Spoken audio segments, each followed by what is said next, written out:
un poco de la historia, que algunos ya por la edad hasta casi hemos participado de la historia.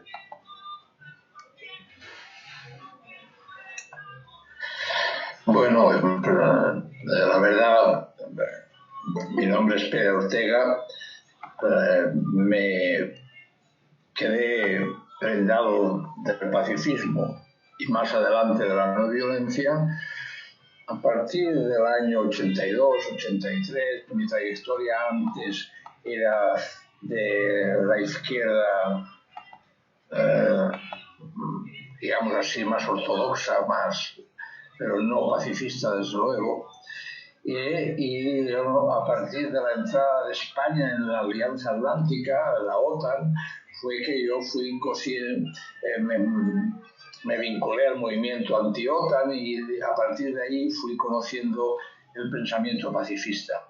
Y la verdad es que me sedujo por una razón simple, porque, bueno, ya supongo que participáis todos de que la guerra es la peor perversión humana que existe, por el gran sufrimiento y dolor que produce, y porque además las guerras son provocadas por intereses siempre espurios, la mayoría de ellas. Espurios quiere decir por intereses ya sean de corporaciones o de grandes financieras, o también por intereses a veces políticos, también es verdad. Pero me quedé en ese mundo. Luego en ese mundo del pacifismo conocí la no violencia y aún me sedujo más, porque leer a Gandhi para mí fue un descubrimiento, y luego todos los autores que luego vienen después de Gandhi, y que son bastantes, me parecieron que daban una alternativa no solo política a la situación mundial, sino también una alternativa social. En realidad, la no violencia, tal como la dibujó Gandhi y la han seguido sus seguidores, en realidad es una alternativa política y económica de tipo global, holística. O sea que incluso para mí, con todo el respeto por Marx, supera a Marx en su concepción. Precisamente porque Marx, y voy a empezar ya mi charla, porque Marx consideró que la guerra es la partera de la historia. Hizo esa frase famosa, con lo cual yo creo que cometió un error, porque y bueno, y en Colombia aún sigue digamos ese pensamiento, pensar que a través de la violencia puedes transformar la sociedad, y yo creo que eso es un error como se ha demostrado posteriormente, cómo han ido desapareciendo la mayoría de los grupos que practicaron la violencia para emancipar a sus pueblos, cuando algunos de ellos consiguieron el poder, en muy pocos casos, ya vimos cómo perpetuaban esa violencia contra sus propias poblaciones para mantener eso que de alguna manera, tergiversando también el pensamiento de Marx, que era construir una sociedad emancipada, y no lo consiguieron. No lo consiguieron en ningún país. Y por lo tanto esa violencia se volvió contra los pueblos, y por lo tanto eso me parece un grave error del pensamiento de los seguidores de Marx que siguieron esa línea, que no todos, también hay que decirlo, no todos. Y en cambio Gandhi lo acertó, y vemos como el pensamiento de Gandhi va prosperando. Yo me voy a centrar un poco, si queréis, dicha esta presentación, como ya que has nombrado, y me parece muy oportuno, el centenario del nacimiento de World Resistance International, que fue en 1921, como es precisamente, y empiezo a principios del siglo, como a partir de la Primera Guerra Mundial ya aparece un movimiento antiguerra y claramente pacifista. Y quiero nombrar algunos hombres y mujeres importantes que se opusieron a esa guerra. Por ejemplo, George Bernard Shaw, Bernard Shaw, el gran escritor socialista, H.G. Wells, el otro escritor inglés importante, en Francia, Jean Jaurès, que fue precisamente porque se opuso a la Primera Guerra Mundial, fue asesinado por un nacionalista francés. Rosa Luxemburgo, una seguidora además, que se enfrentó a Lenin precisamente porque ella era pacifista y estuvo en contra de la Primera Guerra Mundial, también Lenin, pero se enfrentó a Lenin precisamente porque Rosa Luxemburgo opinaba y pensaba que en una sociedad socialista tenía que ser una sociedad democrática y sin violencias. Otros autores aún más conocidos de la Primera Guerra Mundial que se opusieron fueron Bertrand Russell y Albert Einstein. Por lo tanto, dos figuras muy significativas que luego se significarían después de la Segunda Guerra Mundial contra las armas nucleares y que fueron muy significativos ambos. En medio de aquella Primera Guerra Mundial hay que reconocer a otro movimiento que también centenario. En 1915 se reunieron por primera vez en La Haya, en la ciudad holandesa, la WILF, la Women's International League for Peace and Freedom. Por lo tanto, un movimiento de mujeres que se opuso a la guerra y creó una conferencia a la cual asistieron, según nos dicen ellas mismas, en la historia, más de 1.000 mujeres. 1.000 mujeres en 1915 que venían de muchos países europeos, algunas de Estados Unidos, atravesando 1915, atravesando Europa con todas las dificultades que entonces había para oponerse a la guerra. Con todos estos antecedentes son muy importantes, como lo es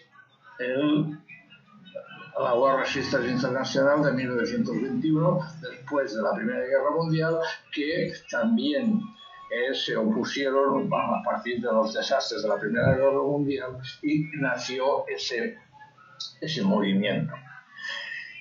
Si a ello encajamos, lo ligamos a el pensador americano Henry David Thoreau, que fue el padre de la desobediencia civil y lo que da pie a la objeción de conciencia, porque Thoreau fue el primer hombre que se opuso a que Estados Unidos conquistara Nuevo México, Texas, California, y se lo anexionaron a través de la guerra y se negó a pagar impuestos. Es muy conocido el caso de Thoreau, pero hay que recordarlo. Y como fue encarcelado porque dijo que con sus impuestos él no podía permitir que el Estado se anexionara por medio de la guerra, por medio del ejército, otros estados que no eran suyos, se lo negó a pagar. Aparte que también era antiesclavista, era otra razón para no pagar impuestos. Pero en prisión, tuvo la idea de escribir ese libreto, panfleto hermosísimo que tiene por título Desobediencia Civil y que ha inspirado posteriormente tanto a Gandhi como a todos los objetores de conciencia. De esto hablará Tomás Gisbert. Inspiró a todo el movimiento de objeción de conciencia en todo el mundo a desobedecer al Estado cuando se ven obligados a hacer el servicio militar, precisamente para adiestrarse en el uso de las armas y además, si es necesario, hacer la guerra. Por lo tanto, este fue el pensamiento de Thoreau, que ilustrará a Gandhi. Gandhi se carteó con Tolstoy, otro pacifista, y Tolstoy le recomendó la lectura de Desobediencia Civil de Thoreau. Y Gandhi, cuando leyó ese libreto, quedó entusiasmado y lo puso en práctica, primero en Sudáfrica y luego en la India. Gandhi para mí es una figura fundamental, porque Gandhi no solo ofreció la doctrina de la no violencia, él combinaba la desobediencia civil con la no cooperación. Dos elementos muy fuertes que consiguieron algo que no había conseguido nadie hasta entonces, que es un gran país, casi un continente como es la India, aunque hubo violencias, pero tanto la ANC, o sea, el Partido del Congreso, para que sea más conocido, el Partido del Congreso, le hiciera caso y siguieran el camino de la movilización social, de la no cooperación, de la desobediencia, para conseguir la independencia de la India. Lo consiguieron. También es cierto que hubo violencia y hubo algunos grupos armados en la India, pero el hecho es que la mayoría de la población india que siguió todas las consignas de Gandhi consiguieron la independencia de un imperio, entonces era el imperio británico, el primer imperio mundial, consiguieron liberarse de un imperio. Fijaros cómo la mayoría de las luchas contra el imperialismo y por eliminar el colonialismo de sus países optaron por la vía armada. Y ahora no voy a desfigurar ni a criticar la vía armada para emanciparse del imperialismo que entonces era vigente. Pero el hecho es que hay que recordar que la India se emancipó del colonialismo inglés a través de la lucha no violenta.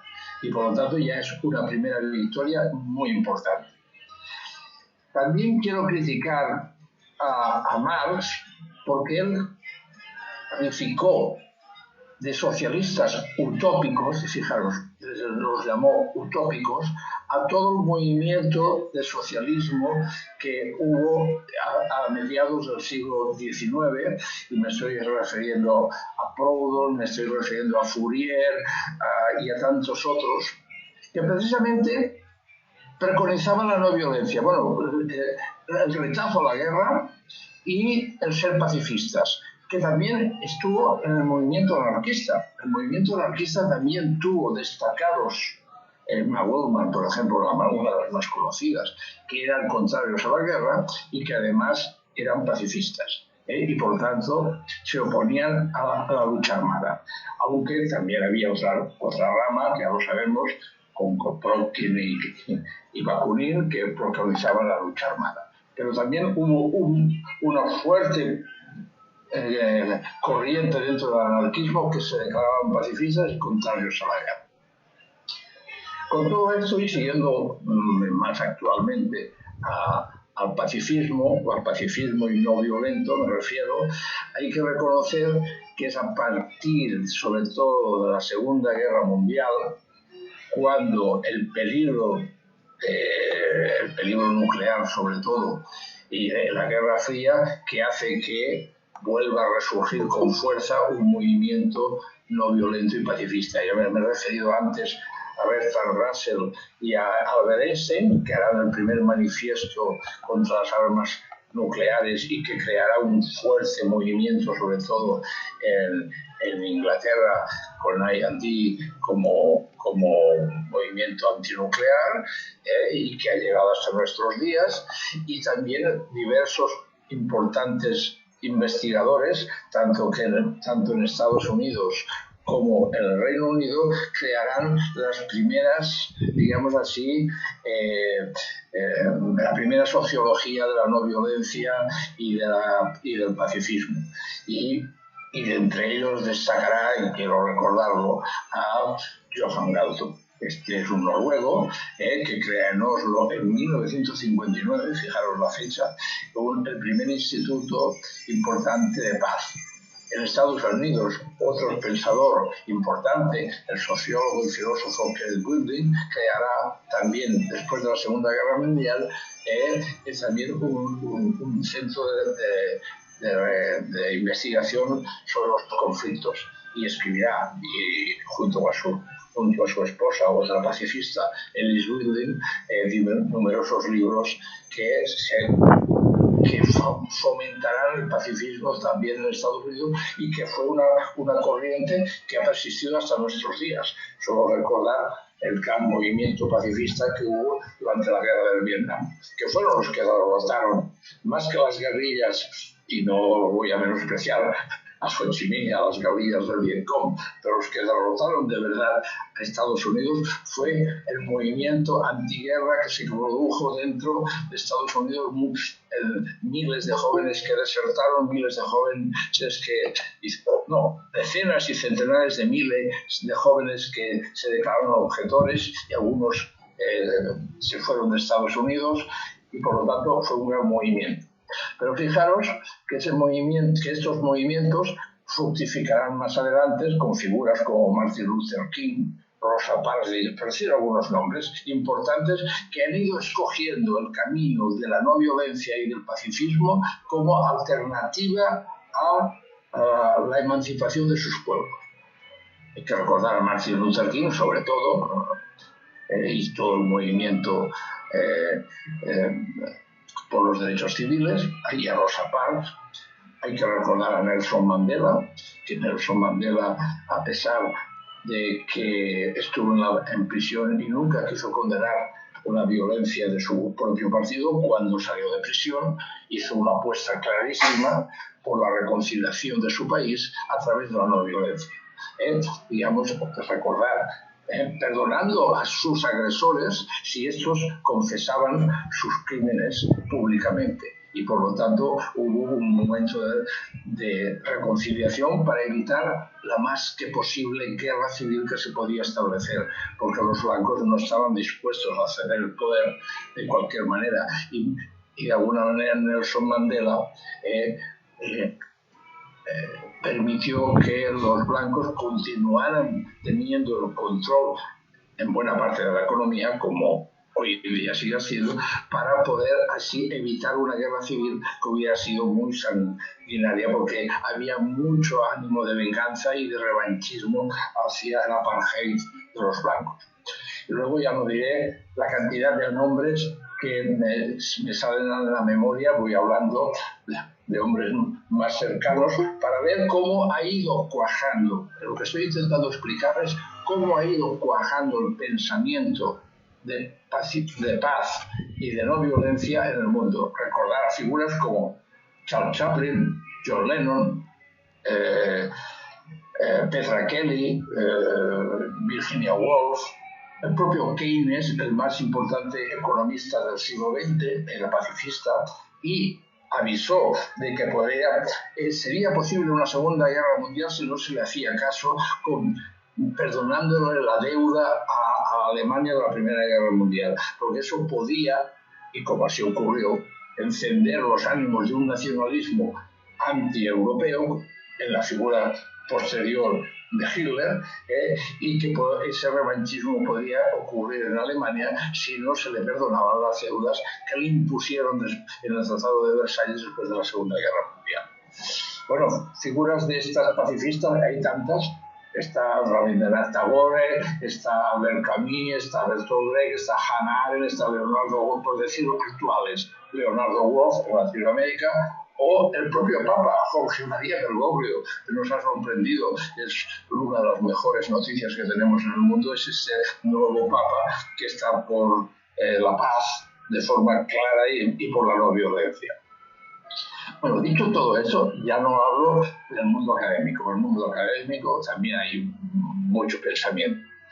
Y en España también, pero me lo salto. Yo, ya para ir acabando, porque tampoco quiero alargarme mucho, quiero recordar algunas de estas figuras importantes. Gene Sharp es un pensador, sociólogo americano, creó el Instituto Einstein y a partir de ahí creó unos manuales que sirvieron, por ejemplo, para los objetores de conciencia españoles y para el movimiento de insumisión en España, que tradujeron esos manuales y que se pueden encontrar vía telemática en internet, porque el propio Gene Sharp los tiene traducidos a muchas lenguas. Este hombre, que ha asesorado a muchos movimientos sociales de no violencia ha conseguido, por ejemplo, y voy a recordar algunas de las figuras de cómo ha influido en algunos de los grandes movimientos sociales que han acabado con dictaduras. Me refiero a esto que a mí me parece el nombre muy adecuado de las revoluciones de colores. Eso que lo llamaron con ese nombre despectivo, en realidad, muchas de ellas inspiradas en el pensamiento de Gene Sharp, pensamiento y en sus manuales. Fijaros que tienen muchas similitudes, luego me referiré, pero cómo se derrotó en Yugoslavia, en Serbia, a Slobodan Milosevic, un gran movimiento social promovido por una ONG, y esta ONG impregnó a los movimientos sociales opositores a Milosevic y acabaron con él, acabaron con el régimen de Milosevic. No quiere decir que después las cosas hayan ido mejor o peor, pero acabaron con el régimen de Milosevic y eso impregnó en Ucrania el movimiento contra los tipos aquellos, no recuerdo el nombre del presidente. También en Georgia hubo un movimiento para acabar con el gobierno de Sibernache, hubo en Checoslovaquia, la República Checa, y movimientos que fueron todos ellos de no violentos y pacíficos, incluso en la Alemania Oriental y también en Polonia. Recordemos a Solidarność, por ejemplo, era un movimiento pacífico. O sea, todos los grandes movimientos sociales que luego han ido impregnando en otros lugares. Por ejemplo, otro mal llamado nombre, primaveras de Praga. Primaveras árabes, perdón, de Praga. La de Praga fue el 68. No, las primaveras árabes de 2004, en el norte de África y en Oriente Medio. Detrás de ellas, sobre todo la de la plaza de Tahrir en Egipto, también inspirada por Gene Sharp, porque los estudiantes de la Universidad del Cairo habían estudiado Gene Sharp y siguieron más o menos las instrucciones que da en su manual de no violencia, aunque hubo violencia, precisamente del ejército contra los manifestantes en la plaza de Tahrir. Y fijaros que más o menos todos estos movimientos tienen un signo común. Se concentran en centros urbanos, en las plazas más importantes de las capitales, y desde ahí hay una protesta continua donde se van renovando constantemente los manifestantes, pero nunca abandonan la plaza, y intentan expandir ese movimiento a toda la sociedad, a la clase obrera en las fábricas y que en muchos casos han seguido el movimiento de no cooperación y de desobediencia al régimen y fueron exitosas. Por ejemplo, en Egipto se acabó con la dictadura del general, luego se dio un contragolpe y hoy están bastante peor que antes, pero el hecho es que triunfaron, y triunfaron en muchos países, y que ese es una tónica que quiero recordar. Por ejemplo, otro buen ejemplo, los fórums sociales mundiales, que ahora ya prácticamente están un poco bajando su ritmo y la presencia internacional. No permitían la presencia en el Foro Social Mundial de todos aquellos movimientos que defendieran la violencia y de los grupos armados.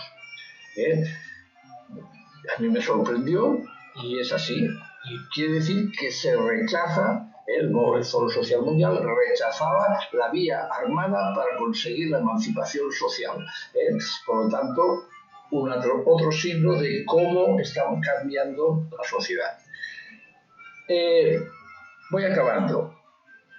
Con esto, ¿qué quiero decir? Que quizás cuando hablamos de Gandhi, hablamos de la no violencia, seguramente la mayoría de la población no conoce ese pensamiento, ni son seguidores de la no violencia, ni son seguidores de Gandhi, y ni lo han leído ni lo conocen.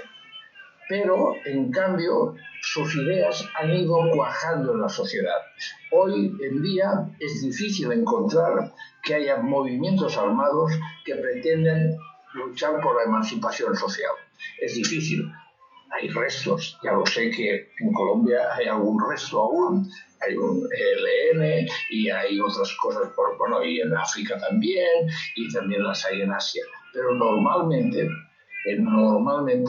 ese es un camino ya que los movimientos de emancipación no siguen. Ya sé que tenemos el caso de Palestina, y tenemos allí grupos armados que siguen perseverando, pensando que, porque la situación de Palestina es tan dura y tan dramática y tan trágica, que entiendes que haya movimientos armados. Pero hoy no tan potente ya, pero Al-Fatah abandonó la lucha armada. Después de los acuerdos de Oslo se reunieron para decir paz por territorios y abandonaron ese camino. Claro que está Hamas, la Yihad Islámica y en otros lugares el ISIS y esas otras barbaridades que de la cual también nos hemos de sentir responsables nosotros, porque las guerras que les hemos llevado allí, ellos no las devuelven aquí en casa nuestra por aceptarlas. Bien, pero con esto y acabo. Yo creo que el pensamiento de la no violencia y del pacifismo ha ido cuajando cada vez más en la sociedad. Quizás no vemos ese pensamiento en nuestros políticos ni en los movimientos, pero la realidad es que han abandonado la idea de que a través de la violencia se puede conseguir una mayor emancipación social. Y aquí acabo, y muchas gracias, Emilio, por la invitación y a los presentes. Gracias. Bueno, Pera, muchísimas gracias a ti. La verdad es que he disfrutado mucho escuchándote. Siempre hablas bien, pero en concreto de esta manera, yo creo, tan amplia, no te había escuchado y me ha parecido súper interesante. Pues como trabajas otros temas más concretos y específicos, pero esta visión global como que es muy interesante.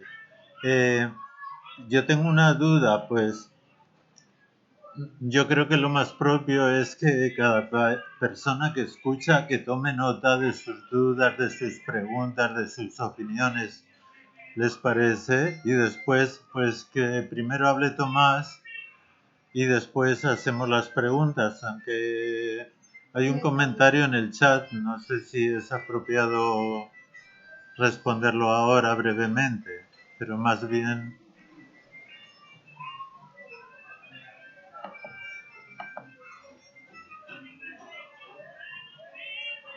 ¿Qué te parece, Tomás? ¿Intervienes ya o le dejamos a...? Sí, yo prefiero contestar a Cristian al final en el debate. Listo, me parece muy bien. Pues entonces, Tomás, es tu palabra.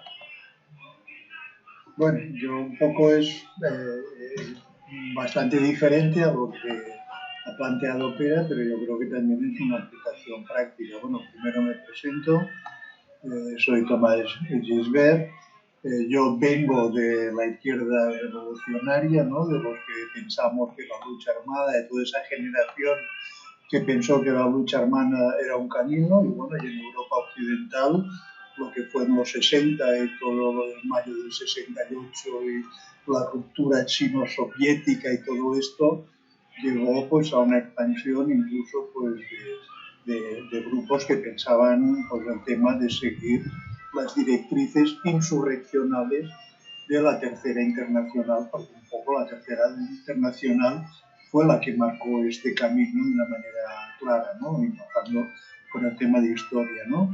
Entonces, bueno, pues a partir de toda esta experiencia también yo formé parte del movimiento comunista, de la organización del movimiento comunista de Cataluña y que agrupaba, también se coordinaba con diferentes organizaciones del Estado que teníamos esta vía, ¿no? Entonces con ello pues yo empecé a trabajar, bueno, aparte empecé con muchas cosas, pero una específica fue cuando hice el servicio militar, porque yo lo hice, era cuando todavía había muy pocos objetores de conciencia en el Estado español, y entonces yo lo que organicé estuve en organizaciones de soldados que dentro de la dictadura franquista, bueno, acababa de morirse Franco, tratábamos de organizarnos en los cuarteles, pues en fin, pues un poco para que no fuera como un lapsus en la militancia y ver lo que se podía trabajar por la revolución, por el ideal de la revolución allí, ¿no?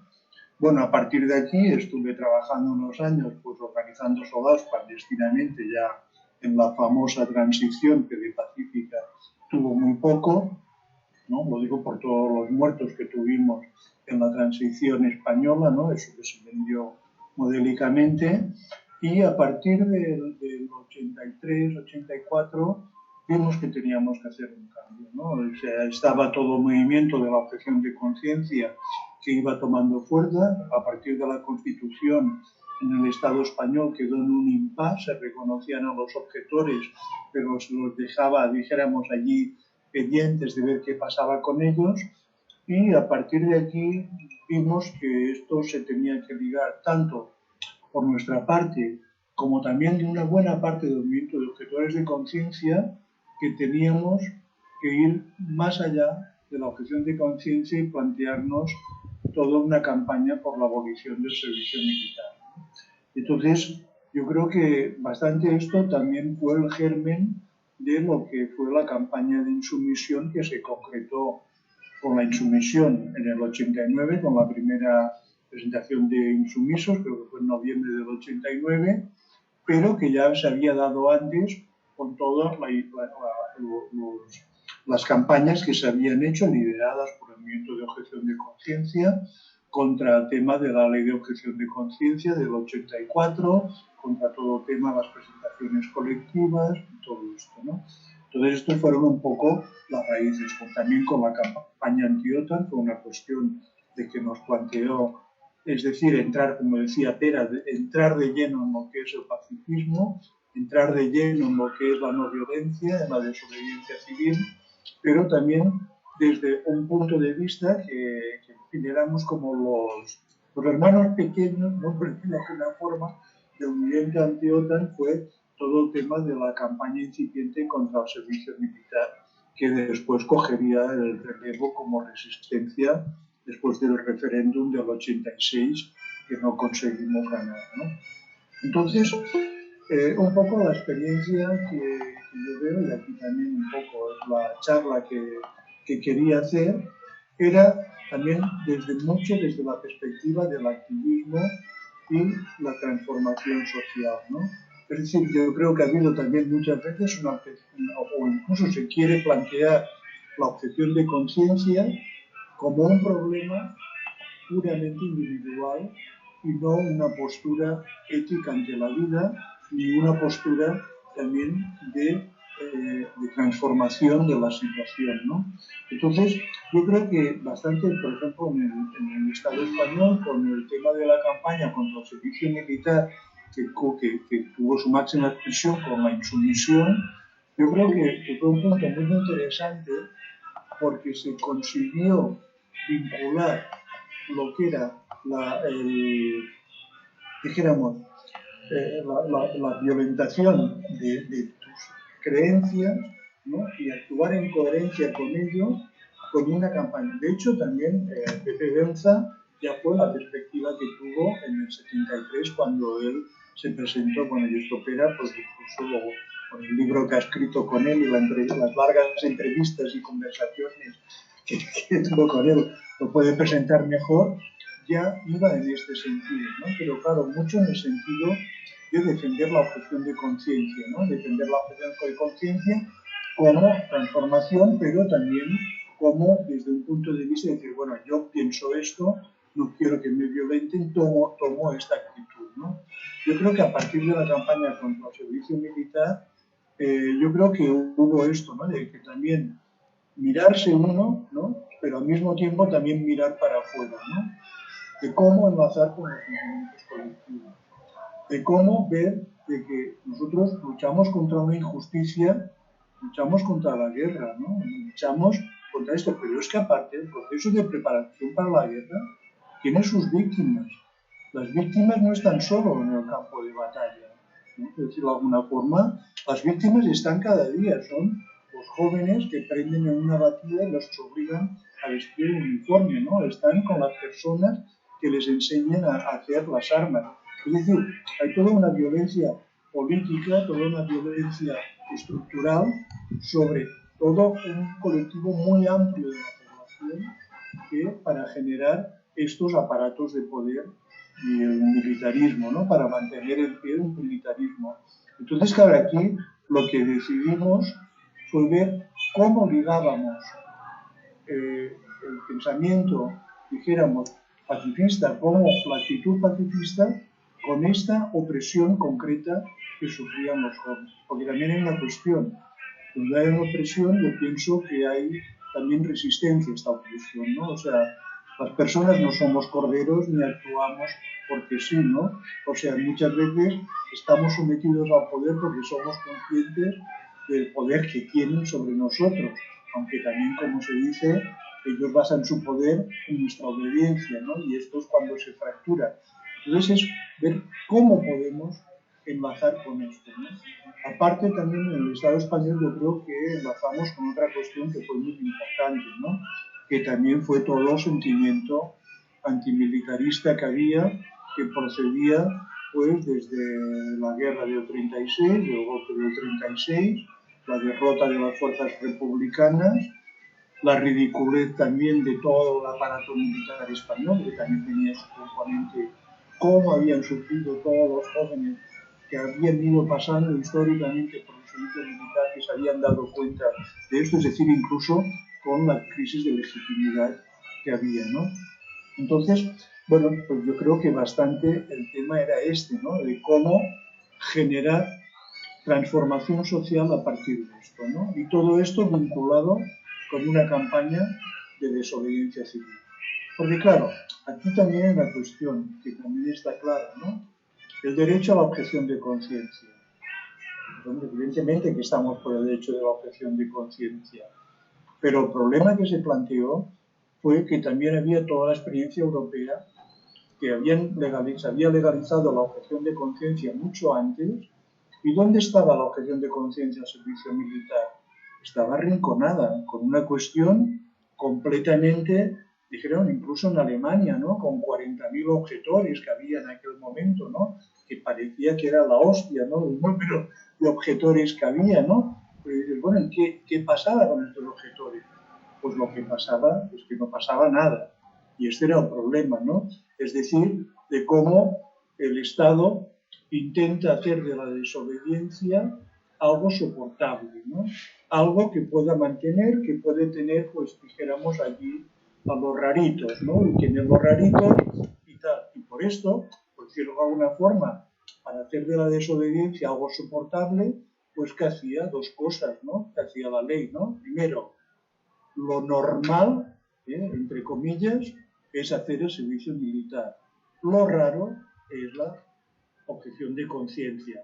Vamos a ver, pues claro, también no olvidemos de que los primeros objetores del Estado español fueron los testigos de Jehová, ¿no?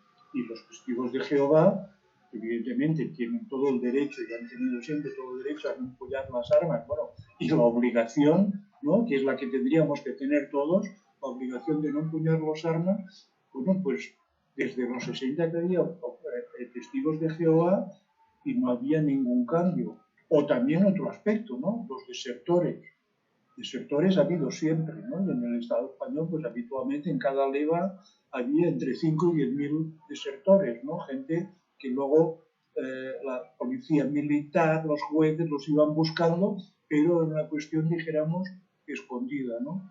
Entonces, claro, aquí la idea fue el hecho de decir, no, vamos un poco a convertir esto, a hacer de que la objeción de conciencia, nosotros, si somos objetores de conciencia, es porque no queremos, pensamos, estamos contra la guerra, estamos contra el aparato militar, estamos contra ejércitos que lo que hacen es mantener la opresión y un orden injusto. Nosotros queremos acabar con ello y no vamos a colaborar. Y no vamos a colaborar no solo porque no querramos participar personalmente en esto, que esto es muy importante también, sino porque no lo queremos para nadie, ¿no? Porque esto nos afecta a todos como colectivo, ¿no? Bien, yo creo que esto es uno de los aspectos que yo creo que hay que tener en cuenta con lo que hubo con la insumisión, ¿no? Entonces, claro, la insumisión se planteó toda la campaña, que bueno, yo creo que se ha hablado mucho de la insumisión, yo creo que quizás también, pero yo es lo que me gusta resaltar, ¿no? La insumisión lo que buscó fue quebrar, dijéramos, al Estado en cómo quería acorralar a los objetores de conciencia. La primera acción que se tuvo, ¿cuál fue? El tema de la declaración colectiva. Hubo una ley, la ley del 84, que obligaba a que declararas tus creencias para argumentar que para pedir que eras objetor de conciencia. La misma ley decía que había un tribunal que podía juzgar si esto era coherente o no. Incluso podían investigar tu vida para ver si tú eras coherente en tu vida privada con los argumentos que decías. Todo esto estaba en la ley, ¿no? Lo primero que se hizo, supongo que muchos lo conocen, fue la declaración colectiva. Todos esos objetores que estaban pendientes de resolver su situación declararon colectivamente, decir, no, mire, yo soy objetor de conciencia, no le voy a dar la razón, soy objetor de conciencia porque la Constitución me ampara, no voy a someterme a ningún tribunal y usted decida si soy objetor o no. Claro, eso fue el primer punto, ¿no? Creo que hubo más de 10.000, bueno, a los números ya con la edad se me pierden, pero yo creo que hubo entre 10 y 15.000 declaraciones colectivas, la mayoría de todos los objetores que estaban en stand-by, y el Estado tuvo que reconocerlos. Porque claro, ¿qué pasaba? Una ley de expresión de conciencia que no reconociera a todos los objetores históricos, esto era un fracaso, ¿no? Entonces, claro, ya tuvieron que saltarse su primera ley, ¿no? Después, a partir de aquí, ¿qué vino? Vino el tema de la prestación social sustitutoria. Porque claro, aquí ¿qué pasa? El Estado reconocía a los objetores, como han hecho incluso Francia, Alemania y tal, pero como son los raritos, como lo que es, dijéramos, bien visto de hacer el servicio militar, aprender el manejo de las armas y tal, tú puedes ser objetor, pero te vamos a castigar por ello, ¿con qué? Penalizándote con un servicio social más gravoso que el servicio militar, ¿no? Y si el servicio militar, cuando salió la ley esta del 84, eran 12 meses, la objeción de conciencia era en 18, ¿no? La prestación social sustitutoria, ¿no? Y entonces, claro, aquí hubo el otro discurso, ¿no? Es decir, todos somos objetores, ¿no? Y entonces resulta que una cosa que ha de hacer el Estado, que es prestar servicios sociales, gasto social, y que van a ejercer profesionales, vas a hacer que esto lo hagan pues unos jóvenes que les ha tocado y que encima los vas a castigar con esto. Entonces, claro, aquí también se planteó la insumisión y decir, no, mira, nosotros estamos contra la ley, estamos contra las cosas que nos obligan a declarar, estamos contra el tribunal, pero también estamos en contra de que hacer un servicio social. ¿Por qué? Porque el discurso es, los que hacen el servicio militar prestan un servicio a la sociedad a través de aprender las armas y la defensa y todo este discurso que sabemos que es mentira, y entonces vosotros para compensar hacéis un servicio social, ¿no? Claro, hubo una negativa a hacer el servicio social. Hubo una negativa y por esto hubo insumisos que según el momento en que tocó, pues unos fueron insumisos al servicio militar porque no se habían declarado objetores y les llamaban a esto, y los que se habían declarado objetores de conciencia reconocidos, cuando les llamaban a la prestación social sustitutoria, también se negaban. Esto aparte generó otra cuestión que fue importante. Claro, aparte, yo creo que esta campaña también tuvo un obstáculo, ¿no? Que fue la izquierda tradicional, ¿no? La izquierda tradicional que había aprendido el tema de la insurrección armada, el tema de las armas. Bueno, incluso yo creo que una parte de la izquierda que a pesar de que tenía este discurso y que vivía del marxismo, no se lo creía, porque yo creo que incluso el PSOE, que todo este discurso no se lo creía en absoluto, había abandonado el marxismo y todo, teóricamente tú lo argumentabas, ¿no? O el Partido Comunista también, más tradicional, o incluso por los prosoviéticos, que con ellos, bueno, tuvimos que pelearnos, discutirnos, pero ya veo cómo se ríe, era un montón de años, ¿no? O sea, entonces dices, no, es que aquí aparte hay otra cuestión, este discurso es mentira, porque aparte de todo lo que ha dicho Pera, ¿no? yo creo que hay otra cuestión. O sea, en Chile había servicio militar obligatorio, hubo un golpe de Estado, los soldados disparando contra el pueblo, en fin, es decir, que el servicio militar también es todo un elemento que no solo te enseñan el tema del manejo de las armas y el tema que entrenan para la guerra, sino que te comen el coco, ¿no? Como decimos aquí, ¿no? Es decir, de que te programan en la obediencia y en la sumisión y en valores pues, patrios, caducos, etcétera, ¿no? Bueno, entonces, pues sí, también nos tuvimos que pelear. Pero entonces, claro, también nos encontramos entidades sociales, ONGs progresistas, que, claro, dijeron, no, nosotros queremos apoyar la objeción de conciencia y para ello vamos a poner plazas disponibles de prestación social sustitutoria, ¿no? Bueno, pues aquí también se montó el bollo, ¿no? Y entonces, claro, en cierto sentido, el bollo en el sentido de que, bueno, pues hicieron acciones, ¿no? Yo creo incluso contra Intermón, hizo alguna acción contra sindicatos, porque también tenían, ellos, claro, prestaban esto para decir, bueno, para que haya una salida y se pueda aplicar la ley. Pero, de hecho, lo que se estaba haciendo era construir el corralito, ¿no? El corralito de los objetores de conciencia. Bueno, con esto que se consiguió, por una parte, lo digo para no extenderme, porque también quería entrar en más cosas, ¿no? Se consiguió deslegitimar la prestación social sustitutoria. La prestación social sustitutoria, pues esto era del tema de cumplirse, porque claro, había una cuestión, o sea, las penas por no presentarte a la prestación social sustitutoria eran igual de cárcel, penas de cárcel, eran más graves incluso que no ir al servicio militar. O sea, había pena de cárcel, o sea, había proceso, todo. Bueno, pues ¿qué se consiguió? Que al final estas mismas entidades ofrecieran los puestos, pero no tuvieron fuerza moral para imponer una prestación social sustitutoria, dijéramos, punitiva, ¿no? Que de hecho es lo que buscaba el Estado, ¿no? El hecho de esta pérdida de la prestación social sustitutoria, de este carácter punitivo, en salud, bueno, adiós, se va.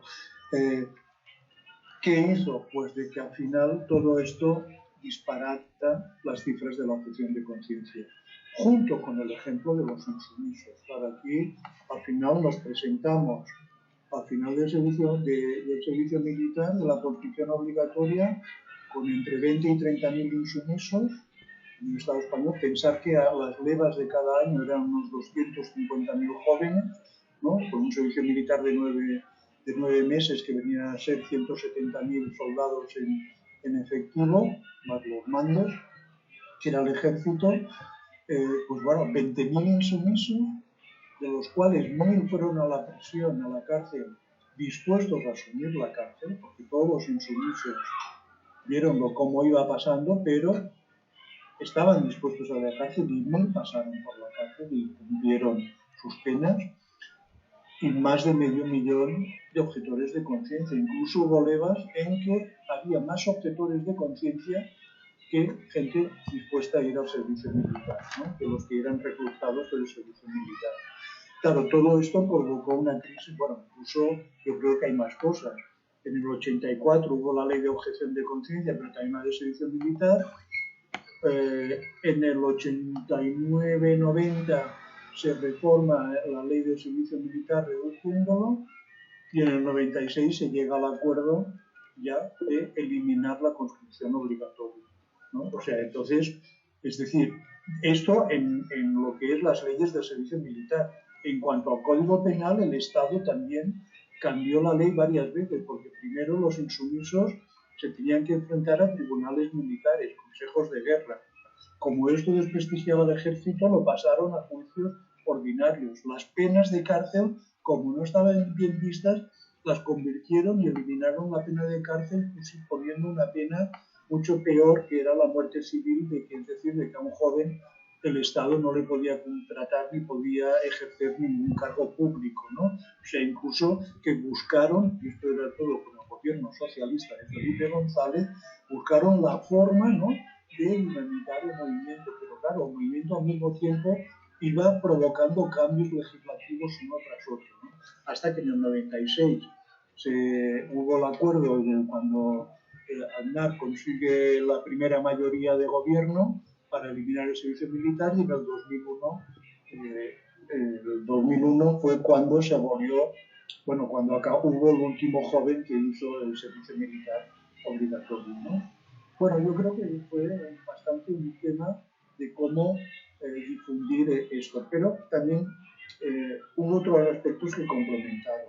Al principio de la charla hablaba de la opresión que significa el servicio militar, ¿no? El hecho de prestar opresión concreta, ¿no? Lo que vives, la cultura de la vida, el impuesto en especie que significa para los jóvenes. Entonces, también una parte de la táctica que tomamos fue el tema de la ayuda mutua.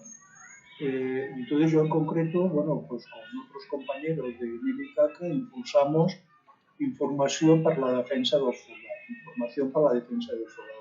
Montamos una oficina en la cual asesorar a jóvenes sobre servicio militar, sobre objeción de conciencia, sobre insumisión, ayudar a la gente que tenía problemas. ¿Por qué? Porque, bueno, veíamos, nosotros partimos de una cuestión, ¿no? Fue de que con el asesoramiento que dábamos, por una parte, de que había víctimas de toda esta militarización, víctimas concretas, ¿no? Y que arrastraban esto porque perdían su vida, ¿no? O sea, su vida personal y su forma de hacer, porque perdían su vida real, ¿no? Y morían en el servicio militar, porque tenían malos tratos, porque había accidentes, porque había represión, porque no tenían información, no tenían oportunidades para saber qué podían hacer, y decimos, no, nosotros vamos a ayudar a estas personas basándonos en un hecho, ¿no? La falta de legitimidad del Estado para imponer la conscripción. Entonces, pues asesorábamos en insumisión, en objeción de conciencia legal, en prestación social sustitutoria, en las 1000 formas de eludir el servicio militar, prórrogas, recursos, alegaciones, víctimas de malos tratos, y también con una cuestión, porque por ejemplo también nos tuvimos que discutir con algunos insumisos que decían, si la postura ética correcta es no hacer el servicio militar, ser insumiso, es lo único correcto que puede hacer una persona, y por esto nosotros somos insumisos, ¿por qué ayudáis a gente que va allí, ¿no?, a hacer el servicio militar, ¿no? ¿Por qué ayudáis, ¿no? ¿O por qué les ayudáis a escaquearse del servicio militar, por ejemplo? Bueno, pues era por una razón. Primero, porque estos sectores, no todo el mundo tenía los recursos culturales, sociales, de apoyo para hacer ni el conocimiento, ni conocía todos los elementos que tenía para tomar una posición, ¿no? Yo creo que con ello, por una parte, conseguimos acercarnos a lo que eran las víctimas concretas del militarismo y del servicio militar, ayudar a personas concretas, pero al mismo tiempo, ¿qué sucede? De que esto, bueno, hubo casos bastante importantes, ¿no? Jóvenes que desertaban, denunciaban lo que pasaba allí, hubo el tema de la guerra del Golfo, bueno, nosotros conseguimos 2 desertores de los 200 de conscripción obligatoria que fueron allá, incluso tuvimos muchas más consultas de personas que nos pedían qué pasa con la deserción, un poco también a partir de coger una proyección pública, un conocimiento público, y que personas, dijéramos, normales y corrientes, ¿no?, que pudieran venir a consultarnos, ¿no? Y entonces, claro, todos estos casos también se convertían en otro elemento de deslegitimación del militarismo, de la guerra y de promoción de la objeción y la insumisión, ¿no? Bueno, yo creo que la combinación de todo esto fue lo que llevó a la supresión del servicio militar. No conseguimos, como también pretendíamos, la supresión del ejército, ¿no? Esto tampoco no lo conseguimos, pero yo creo que bueno, se puede discutir, pero que el balance que es, por una parte, yo creo que conseguimos acabar con una opresión concreta, ¿no?, que sufrían los jóvenes, ¿no?, y que era para alimentar la máquina de guerra y toda una máquina de propaganda que tienen sobre ella. Yo creo que también hubo otro aspecto, cogimos al ejército con el paso cambiado, porque sí que es cierto que ha habido una tendencia a la profesionalización de muchos ejércitos, pero esta profesionalización no se hizo cuando ellos hubieran querido ni como hubieran querido. Ellos plantearon un modelo de ejército que continuaba teniendo miles y miles de soldados y no consiguieron llenarlo, ¿no? O sea, las unidades se quedaron al 25% de lo que tenían proyectado. Bueno, ha estado muchos años con un ejército, dijéramos, bajo mínimos, ¿no? Incluso de que, bueno, que han tenido un problema serio de reclutamiento.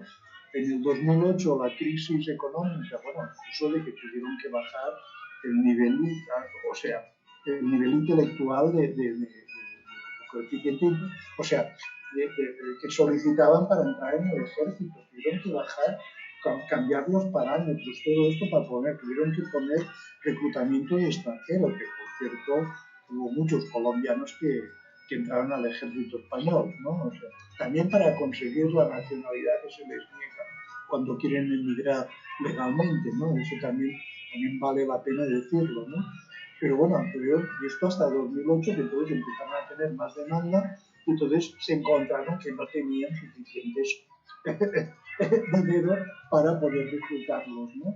Y bueno, incluso la estructura actual del ejército está condicionada por esta crisis de reclutamiento que también nosotros provocamos, ¿no? Esta crisis de reclutamiento. Primero, para acabar con la conscripción obligatoria. Y segundo, porque también por toda la conciencia que se generó con el movimiento, ¿no? Bueno, pues yo un poco es lo que, no sé si me he extendido mucho o demasiado, pero era lo que quería hacer porque también yo creo que bastante, y bueno, yo también hago parte del Centre de las como Pera, y también siempre nuestra preocupación ha sido difundir el pensamiento pacifista, pero también ver qué campañas podemos hacer que pueden activar las conciencias y pueden movilizar a la gente y pueden, porque bastante también es el problema que tenemos y que siempre hemos de ver, cómo difundimos y cómo generamos movimiento transformador, ¿no?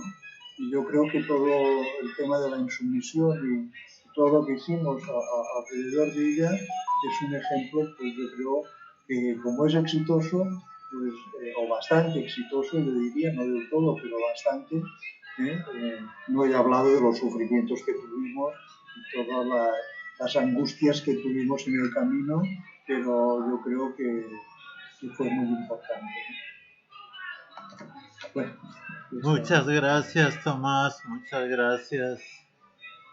Me da un poquito pesar que Cristian se ha tenido que desconectar porque tenía un almuerzo familiar.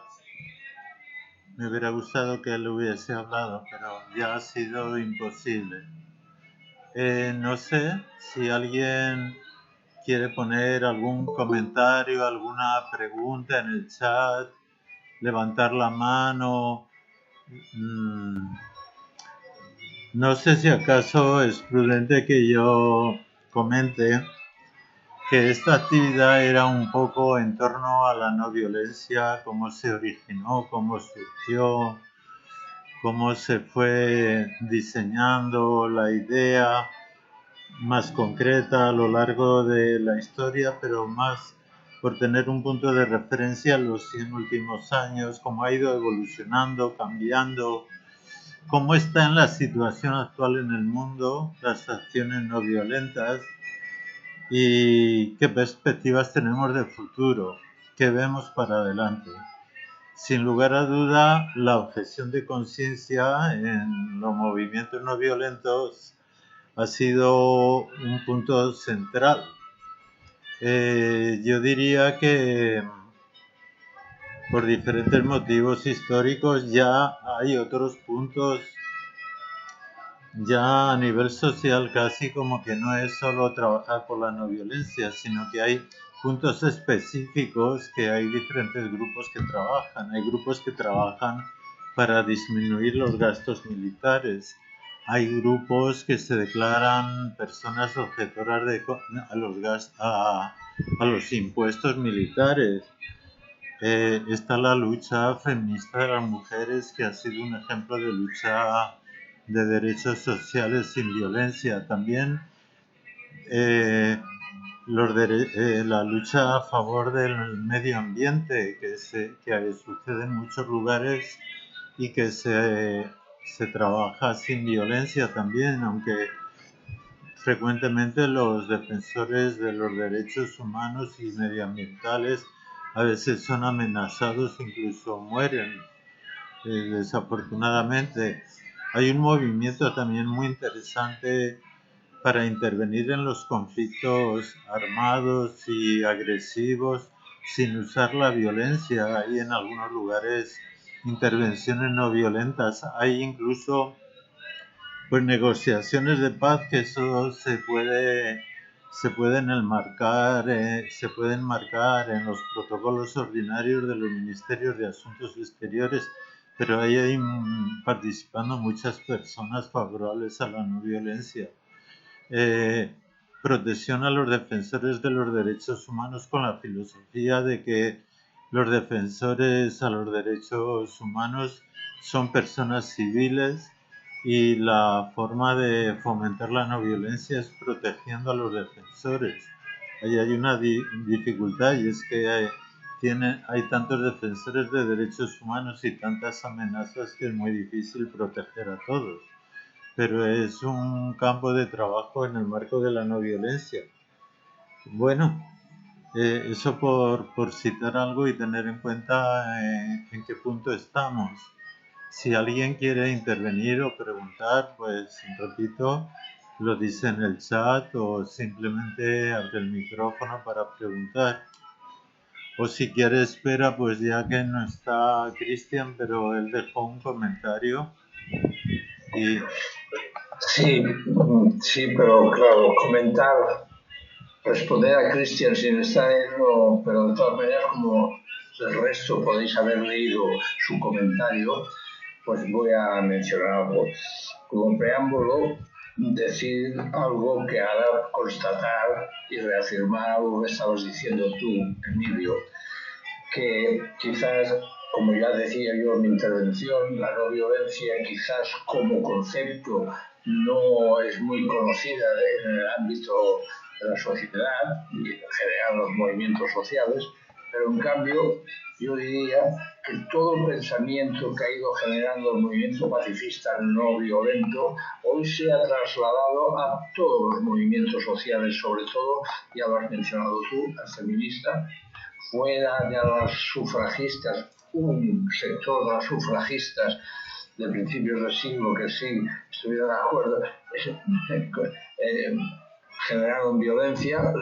Todo el movimiento feminista en sí mismo podemos afirmar que es un movimiento no violento y pacífico. Y eso ha impregnado todo el movimiento ecologista, eso ha impregnado el movimiento de solidaridad internacional actualmente, todo ese movimiento de las ONGs, de la cooperación al desarrollo, y pues ya están de acuerdo en que no pueden apoyar ningún movimiento que sea violento. Y además se han vuelto ya pacifistas y por lo tanto hemos impregnado todo este gran movimiento social o todos los movimientos sociales, y en eso hemos avanzado mucho. Respondiendo a Cristian, por los que habéis leído su comentario, bueno, es cierto, es cierto que hay un sector, y digo un sector, de la izquierda, yo diría tradicional, clásica, que ven en Xinsal digamos así, un personaje equívoco, porque ha ayudado a hacer caer a regímenes que supuestamente eran socialistas. Y es cierto, y por lo tanto lo han denostado. Lo han denostado y lo han criticado muy duramente. También de que la CIA haya acogido los manuales de Xinsal y los haya aplicado en la actualidad en algunos para apoyar a movimientos en regímenes que son opuestos, bueno, que eran próximos a Rusia, digo Rusia porque en realidad la Unión Soviética no existe, y en la actualidad, y han cogido los manuales y las doctrinas de César para la propia CIA, para ayudar a estos movimientos, para que esos regímenes cambiaran y se hicieran favorables a las políticas de Estados Unidos. Y es cierto, eso es cierto, pero lo que no es cierto es que él sea un hombre de derechas. Eso no, lo rebato categóricamente. Hay que leer a Shinshar y en ningún lado verás que él esté a favor de regímenes, digamos, de derechas. Es un hombre antiautoritario, eso sí, y por lo tanto que todos los movimientos, sean del color que sea, podían ir a hablar con él y él los asesoraba. Por ejemplo, al movimiento, y lo pongo por ejemplo porque ese es uno de los argumentos para atacarlo, el movimiento anti-Hugo Chávez, antichavista, se ha reunido con, bueno, habías muerto, por decir, se reunía con él para que él les diera consejos, y él les daba consejos, es cierto, pero hay que reconocer, nos guste o no, que en Venezuela había un cierto autoritarismo. Y por lo tanto él apoyaba a cualquier movimiento que luchara por la democracia. Digo, por la democracia. Él era un gandiano absoluto. Además, él siempre estuvo en contra de todas las guerras que estuvo presente Estados Unidos. Estuvo en contra de la guerra del Vietnam, se manifestó al lado de los objetores y de los jóvenes que estaban en contra de la guerra, se manifestó en contra de la guerra en Irak, contra la guerra del Golfo, contra todas las guerras en que participó su Estado, en Estados Unidos. Por lo tanto, decirle que es de derechas me parece poco serio, la verdad. Ahora, también estaba en contra de regímenes, ya lo he dicho, que supuestamente se llaman de izquierdas y que él no apoyaba porque eran regímenes autoritarios o dictaduras. Y bueno, pues las cosas son así, son así. Después decir que estaba en contra, que dice, a ver si es que lo leo, sin el análisis de sistemas de dominación como el patriarcado de clase y de raza. Hombre, de raza, él estuvo al lado de todo el movimiento por los derechos civiles de los negros. Y por lo tanto decir de raza me parece exagerado. Ha estado, cuando dice de raza, pues ha estado apoyando y dando consejos a los movimientos árabes que se manifestaron en contra de los regímenes autoritarios, ya lo he dicho, las llamadas primaveras árabes.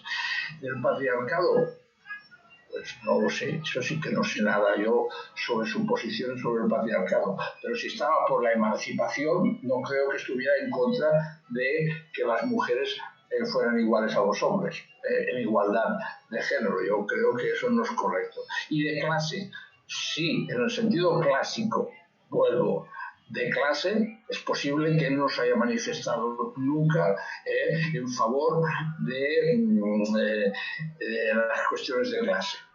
Es por cuestiones de clase que decía a favor de la clase obrera, porque la clase obrera es el movimiento emancipatorio que nos llevará a transformación social. En ese punto sí que no he leído nunca nada de él, pero no estoy de acuerdo con esa posición de una parte de la izquierda que considera a Shinshar un colaboracionista del imperio estadounidense, como algunos lo han criticado. ¿Por qué? Porque, claro, ya lo he dicho, apoyó a los movimientos en Yugoslavia de Serbia contra Milosevic. Milosevic era un hombre muy cercano a Rusia y apoyado por Rusia. También los movimientos de Ucrania que acabaron con los regímenes no recuerdo, de Yanukovych, que era muy próximo a Putin. Y es verdad, no los apoyó. Sus doctrinas sirvieron para acabar con aquel régimen. También en Georgia, cuando Shevardnadze gobernaba, que también era próximo a Rusia. Bueno, ¿qué queréis que os diga? Diría Cristian. Pues los que apoyaran aquellos regímenes, yo no los apoyaba. Y prefiero regímenes democráticos donde haya libertad de expresión, de asociación y donde se pueda opinar, que no regímenes autoritarios. Ya está, con esto acabo. Y nada más. No sé, si quieres añadir algo, Tomás, tú a lo mejor no sé si has oído. Pero bueno, yo ya he dicho un ejemplo. Los objetores de conciencia en España tradujeron a Sinsabia. Lo tenían en castellano en la página del MOC estaban los 110, porque son 110 ejemplos para practicar la desobediencia y la no cooperación. 110 máximas de James Sharp que dice cómo tienes que comportarte delante de una opresión. Y ellos lo tradujeron, por lo tanto, ahora decir que eso es de derecha, pero a mí parece que no, pero bueno. Bueno, lo que pasa es que como muchas de las movilizaciones picaron al régimen ruso, ¿no? Pues también han sacado todo el concepto de la guerra híbrida, en la cual meten en este cajón esto de la guerra híbrida. Lo que pasa es que también yo creo que en los últimos 20 años,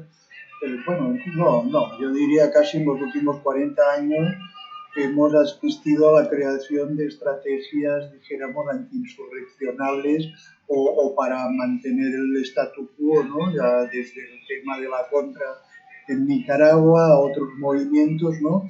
Que, bueno, en fin, aquí hay todo un juego, ¿no? De manipulación y entonces, claro, aquí, pues, quien está con un mundo bipolar, pues, aquí están los malos y los buenos y yo creo que las cosas son más complejas, ¿no? Estoy de acuerdo con Tomás, es verdad. Yo creo que el mundo bipolar ha desaparecido y seguir manteniendo posturas como se mantuvieron, que las entiendo, las comprendo, que son las de la Guerra Fría. Hoy en día no estamos en esa tesitura. Y en la tesitura actual, las posiciones de James Sharp pueden ser controvertidas porque se pueden utilizar contra cualquier régimen. Fijaros que incluso en China, no quiero decir que la revuelta estudiantil de la plaza de Tiananmen tuviera que ver con Xinjiang, pero de alguna manera es el mismo modelo que se utilizó en España el 15M.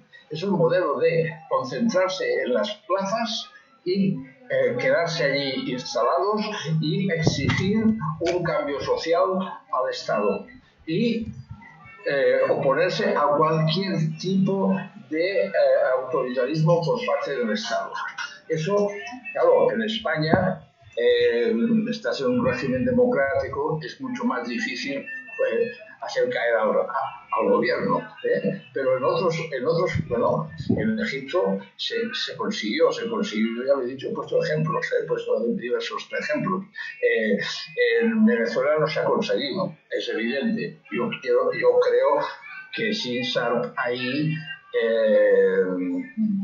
actuó un tanto frívolamente, porque la oposición venezolana es tan impresentable como que yo diría que James Sharp quizás no tenía que haber ayudado a los opositores al régimen bolivariano, pero también hay signos autoritarios en Venezuela y por lo tanto, y que no voy ahora a extenderme en ese punto, porque no abrir un debate sobre Venezuela, ni mucho menos. No, otra cosa que yo creo que sí que es interesante resaltar sería el tema de un poco de la no violencia, cómo se considera, ¿no? Y esto, bueno, yo creo que Pera lo sabe mejor, es el tema de la no violencia, cuando tú crees de que la no violencia no es el camino, pero que no es el camino porque no está bien, ¿no? Por decirlo de alguna forma, ¿no? Porque es lo que crees profundamente de cómo nos hemos de relacionar las personas, ¿no? Y quiénes son los adversarios, si son enemigos, son adversarios, son compañeros que hay que hablar con ellos y convencerlos o no. Y otra cosa sería la no violencia instrumental, ¿no? En el que adoptas la no violencia porque funciona, ¿no? Entonces, no te crees el planteamiento de fondo, pero usas la no violencia, ¿no? Entonces, claro, en cierto sentido, Jean-Charles ha encarnado o ha sido más útil en este punto de la no violencia como una técnica instrumental, ¿no? Por decirlo de alguna forma. Entonces, claro, yo creo que sería el tema de la no violencia como forma de vida, como creencia profunda, o la no violencia táctica, ¿no? Por decirlo de alguna forma, ¿no? Yo creo que sería más la crítica que podría hacérsele a Jean-Charles. Aunque también hay una cuestión que está claro, ¿no? Que cuando también se lleva toda una práctica, también la práctica que tú llevas influye en tus concepciones, ¿no? Sí. Influye, ¿no? Sí, tienes razón, Tomás, porque cuando hablamos de no violencia, hay dos grandes corrientes dentro de la no violencia. La que estaba diciendo él, la pragmática, ya le llamaban así, la pragmática, y la holística, digamos, la que es emancipatoria desde el punto de vista social, que es la que predicaba Gandhi o Luther King. En cambio, la pragmática pretende ser solo instrumental delante de una cuestión concreta. Por ejemplo, Einstein era pragmático, él se oponía a las armas nucleares, solo a esto, y aquí ha habido muchos pragmáticos. Yo diría que los objetores de conciencia, yo diría que en todos los países, pero conozco el caso español, estos eran holísticos, pretendían ser emancipatorios, no iban solo a acabar con el servicio militar obligatorio, sino que pretendían un cambio social profundo. Por lo tanto, eran no violentos en el sentido de que pretendían que la no violencia se convirtiera en una forma de, no diré de vida, porque vivir en la no violencia tal como la describió Gandhi es prácticamente imposible. Gandhianos auténticos hay poquísimos, poquísimos en el mundo, porque requiere un nivel de sacrificio tan elevado que es muy difícil practicarlo. Pero en cambio, desde el punto de vista de emancipación social, o sea, que a través de la violencia no consigues más que profundizar el conflicto y no resolverlo, porque lo inquistas, porque produce dolor y sufrimiento al otro, pues por lo tanto es el emancipatorio de Gandhi, el que seguía los objetores en España, el que nos interesa. Y aquí es cierto que Jean-Charles es pragmático, porque hace un manual para que seas de derechas o seas de izquierdas, puedas influir en las políticas de tu gobierno, y si es un gobierno autoritario, porque sobre todo su trabajo era contra las dictaduras, sobre todo, aunque también apoyó siempre la objeción de conciencia y el no prestar el servicio militar obligatorio, pues era en este sentido pragmático. Eso es cierto. Perdón un momento, es que hay una persona, Natalia, dice que se tiene que desconectar y que le gustaría que le contestasen a su pregunta. Pues yo no sé si antes de que se desconecte, alguien puede... A ver, la pregunta de Natalia es que además me parece que Natalia, no sé si Natalia es una persona que trabaja en la IRG, no recuerdo bien. Sí, de la oficina, pero no hay problema si ya no nos responder la pregunta, perdón. Era como la intervención de Tomás, pero pues como quieran, igual sí, ya como en 2 minutos me tengo que desconectar. Sí. Quizá Tomás conoce más de eso porque habla de la objeción de conciencia en Colombia. Bueno, si queréis puedo contestar un poco antes de Sí. ¿no? Bueno, esto evidentemente no voy a dar ninguna receta, ¿no? O sea, porque no se pueden dar recetas, y fue, dijéramos, campaña sobre campaña, y el hecho de en cada momento actuar, dijéramos, sobre los puntos débiles, los que nos podían dar más proyección, porque entonces claro, ¿qué sucede? Que fue una estrategia combinada, ¿no? Por una parte, la misma dinámica de la regulación de la objeción y el problema, pues ya de los 13.000 objetores que se iban a hacer, porque incluso la táctica que hizo el gobierno fue decir, yo cuando voy a implantar la prestación social sustitutoria, todos los objetores históricos los quito de en medio, los amnistío, esos ya no quiero saber. Y ahora los que son más jovencitos, los que se acaban de incorporar, van a tener que hacer la prestación sustitutoria. Esto fue lo primero que hubo, ¿no? Y entonces se consiguió romper esta barrera, ¿no? Bueno, pues ¿cómo se consiguió romper la barrera? Por una parte, hubo la objeción sobrevenida, es decir, que hubo, a pesar de que tú cuando antes de hacer el servicio militar decías de que eras objetor y entonces ya te aparcaban, pero hubo los que descubrían cuando estaban dentro del servicio militar que tenían que hacerse objetores porque allí es donde comprendían el alcance de lo que les estaban haciendo hacer, ¿no? Entonces eran los objetores sobrevenidos, a estos los encarcelaban, hubo campañas, hubo acciones, cogimos desde cosas de Ginchar, pero también de toda la resistencia a la guerra en Estados Unidos contra la guerra de Vietnam, pues por ejemplo el tema de ir pues, a las oficinas de reclutamiento y manchar todos los expedientes con sangre, ¿no? Con sangre auténtica. Pero era sangre auténtica, no nos habíamos pinchado las venas para hacer, pero bueno, incluso buscar acciones, quema de cartillas, esto incluso antes de la insumisión. Y todo esto fue preparando el camino a la insumisión. Aparte, claro, entonces esto hubo diversos canales, ¿no? El hecho de informar correctamente. Yo creo que esto es muy importante, poder llegar.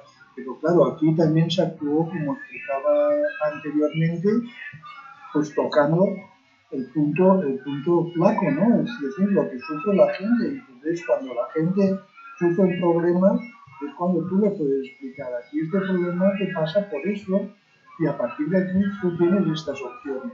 Y puedes hacerte objetor de conciencia, y tienes derecho a hacerte. Y si te pasa algo, aquí estamos para ayudarte, ¿no?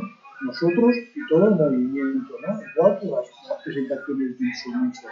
Pensar que la insumisión, los primeros insumisos, eran personas que no sabían cuánto tiempo se pasarían en la cárcel, ¿no? O sea, bastante fuerte, ¿no? Entonces, ¿qué pasa? Que hubo todo un trabajo de acompañamiento, ¿no? De entrenamiento, de ver de qué formas de resistencia se podían hacer, ¿no? Yo creo que a partir de aquí fue como se fue, digamos, difundiendo. Que luego tuvimos, por decirlo como lo que ha dicho que eran los objetores pragmáticos, muchos, naturalmente, pues muchos eran pragmáticos, pero claro, yo también me pregunto, ¿por qué a una persona que hace servicio militar o se enrola en el ejército no se le hace un examen absolutamente detallado y profundo de ver si se cree todas las convicciones militaristas? Y en cambio los objetores sí que tenemos que hacer este examen. ¿Por qué no? O sea, ¿por qué un objetor lo ha de creer profundamente y si se le ha dicho que era vegetariano no lo pueden ver comiendo un entrecot, ¿no? Porque entonces ya es una persona incoherente y no tiene derecho a ser objetor de conciencia. Entonces, claro, yo creo que hay que ver cómo hacer esto y cómo masificar, es como toda la gente que estuvo en la plaza Tajir y todas estas movilizaciones, ¿no? O sea, yo creo que un poco es cómo generar movimiento, cómo se va. En fin, nosotros conseguimos bastante que al final toda persona, todo joven que tenía que hacer el servicio militar, se planteaba, pues yo diría, bueno, un 80%, ¿qué hago yo ante el servicio militar? Y entonces, aquí nuestra opción era decirles de que había una disyuntiva y que había otras posibilidades, ¿no? Y entonces lo explicábamos qué es el servicio militar, qué es el ejército, qué es la guerra, qué alternativas hay, y yo creo que todo el tema de información hay que darlo, ¿no? Y las personas que sufrían, ¿no? Nosotros tratamos gente, bueno, a familiares de personas que se habían suicidado en el servicio militar, ¿no? Que les habían maltratado, que habían quedado con problemas psíquicos, ¿no? Con auténticas desgracias, ¿no? Bueno, entonces, ¿qué pasa? Que tú decías, no, es que esto no es esta persona que no da batalla, ¿no? Por decirlo de alguna forma. Es que es un problema de la violencia estructural. Y claro, aquí hay que explicar la violencia, lo que es, ¿no?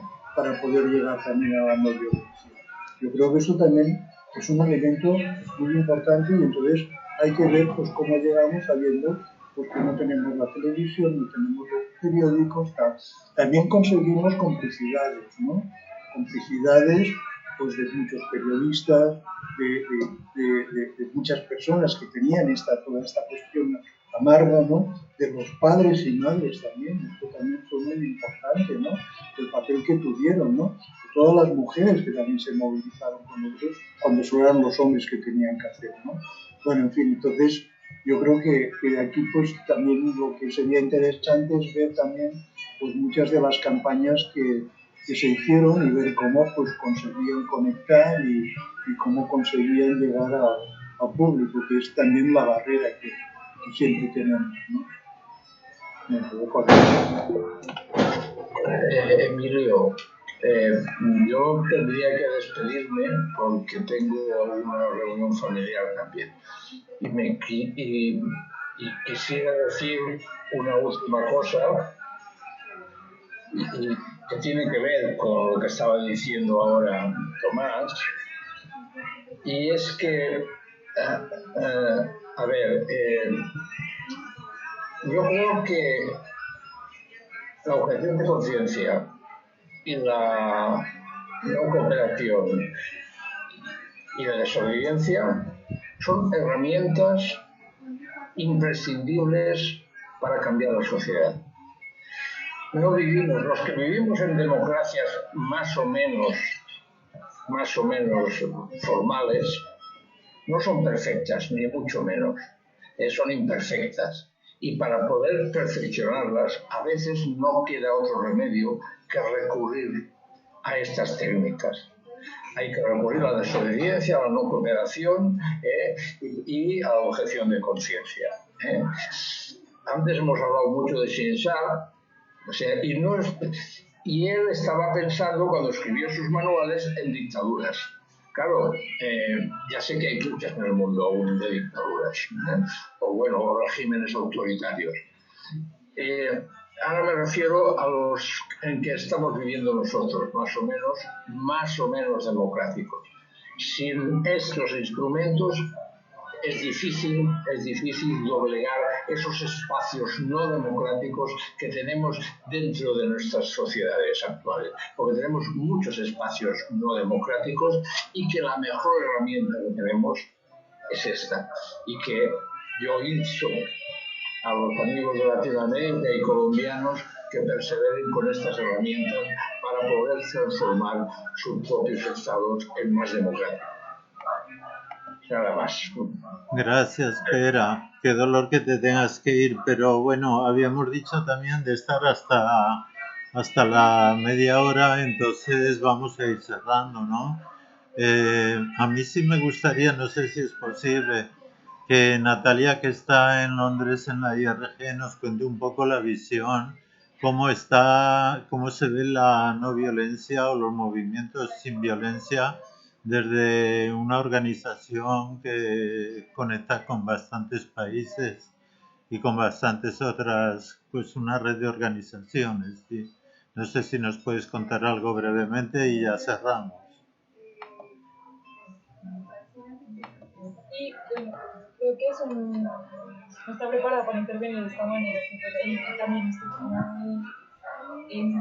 corriendo un poquito, pero creo que en este momento, reflexionando hacia los 100 años de la IRG, sí hay una pregunta sobre cómo la no violencia se expresa y cuándo es posible, inclusive, en algunos territorios, sin decir que la IRG está de acuerdo con las acciones violentas en absoluto, pero creo que después de 100 años, y viendo cómo la guerra continúa, pero el contexto ha cambiado,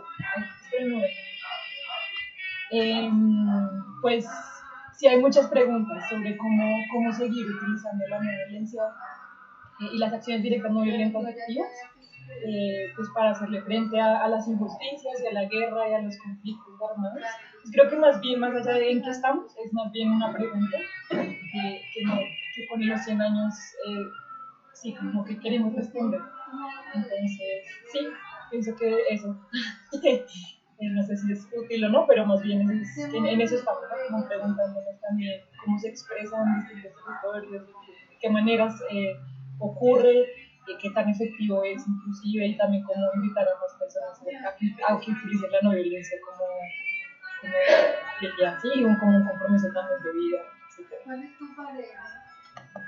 Muchas gracias, Natalia. Para cerrar, yo quisiera, a ver, muy brevecito, parece como que hay ciertos aspectos de la no violencia que se están permeabilizando en muchos momentos sociales, en movimientos, en campañas, pero algo visible que a lo mejor no corresponde con la no violencia. Parece que los gastos militares mundiales sí crecen bastante, ¿no? El número de guerras no sé si se mantiene o disminuye. El número de muertes, el número de soldados a nivel mundial, no sé, así, una respuesta muy general. ¿Cómo sería? ¿Cómo está la situación más o menos? Muy rápido. A ver, sí, el número de soldados ha descendido notablemente, afortunadamente. Pongo un ejemplo. Al final de la Guerra Fría, que es el momento álgido del militarismo mundial por el enfrentamiento entre bloques, en el mundo había 22 millones de militares, de soldados. En este momento son unos 17 millones. Por lo tanto, ha descendido 5 millones. A eso no quiere decir, ni mucho menos, que no haya igual de militarismo, porque que haya menos soldados no quiere decir que los estados no sean muy militaristas. Simplemente es que la geopolítica ha cambiado y hoy ya no se necesitan grandes ejércitos extensivos y se necesitan más reducidos y más móviles y con armas mucho más sofisticadas. Por lo tanto, China, que tenía 10 millones de soldados, ahora tiene 2,5, por ejemplo, y así muchos otros. Bueno, he dicho, en cambio el gasto militar, tienes toda la razón, el gasto militar continúa aumentando en todo el mundo. El gasto militar aumenta, el comercio de armas aumenta y las guerras, ya has dicho las guerras están estables. No hay ni más ni menos, más o menos son las mismas que había al final de la Guerra Fría. Hay 32, 33 conflictos abiertos en el mundo, los mismos que había. Por lo tanto, no hemos avanzado en disminuir las guerras, ni mucho menos. Por lo tanto, el trabajo que tenemos sigue siendo inmenso y, por lo tanto, el frente que tenemos que seguir presionando es contra nuestros propios estados.